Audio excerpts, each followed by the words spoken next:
છોટાઉદેપુર જિલ્લાના સંખેડા તાલુકાના સંધારા ગામે કેટલાક દિવસોથી દીપડાના આટાફેરાને લઈને ગામમાં ભયનો માહોલ ફેલાયો હતો, ત્યારે આજરોજ દીપડો પિંજરે પુરાતા ગ્રામજનોએ રાહતનો શ્વાસ લીધો છે. છોટાઉદેપુર જિલ્લામાં દીપડાની સંખ્યા નોંધપાત્ર જોવા મળી રહી છે, તો અવારનવાર રહેણાંક વિસ્તારમાં આવી જવાની ઘટનાઓ પણ સામે આવતી હોય છે. ત્યારે સંખેડા તાલુકાના સંગ્રા ગામની સીમમાં છેલ્લા કેટલાક દિવસોથી દીપડાના આટાફેરા વધી ગયા હતા, જેને લઈને ગ્રામજનોમાં ભય જોવા મળી આવ્યો હતો, જેથી ગ્રામજનો દ્વારા આ મામલે વન વિભાગને જાણ કરવામાં આવતા વન વિભાગ દ્વારા દીપડાને પકડવા માટે પિંજરું મૂકવામાં આવ્યું હતું.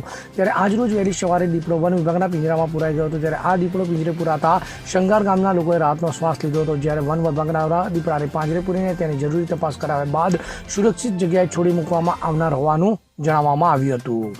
Bureau report CN24 news.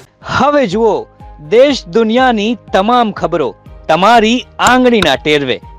ઉઠાવો મોબાઈલ અને Google Play Store પરથી ડાઉનલોડ કરો અમારી CN24 ન્યૂઝ મોબાઈલ એપ.